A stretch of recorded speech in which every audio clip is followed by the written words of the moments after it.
Are you absolutely certain your hard-earned savings will go exactly where you want them to, without a complicated legal battle? It's a serious question.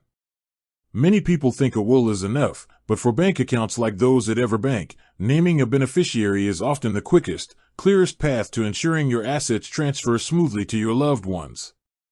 This payable on death, or POD, designation bypasses the lengthy and expensive probate process, getting funds to your beneficiaries when they need them most. So, how do you add beneficiaries to your EverBank account?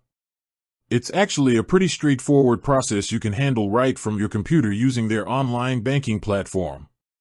First, you'll need to log into your account at everbank.com. Once logged in, look for the Self-Service tab along the top navigation bar. Click on that, and then select Account Services from the menu that appears. Inside the Account Services section, you'll find a tab specifically labeled Beneficiaries. Click on that. Now, for security, EverBank may require an extra verification step here. This usually involves entering a one-time passcode sent to you via text message or voice call. Just follow the on-screen prompts to confirm your identity. Once you're in, you'll access the form where you can manage your beneficiary designations. To add a new beneficiary, you'll need to have a few key pieces of information ready for each person: their full name, their social security number, and their date of birth. If you're updating existing beneficiaries, remember that the designation you make on this form will completely replace any previous ones. Be sure to list all the people you want to receive a share of the account balance. Unless you specify otherwise, the balance will be paid in equal shares to all surviving beneficiaries.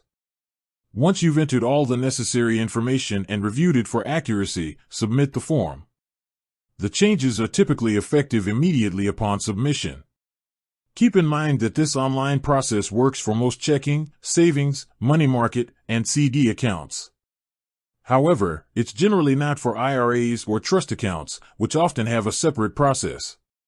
If you have any questions, or are dealing with an IRA or trust, it's always best to contact EverBank's client support directly. Taking this small step today is a huge part of responsible financial planning. It gives you peace of mind knowing your money will go directly to the people you choose, without the stress of probate. With that said, thanks for watching, and until next time.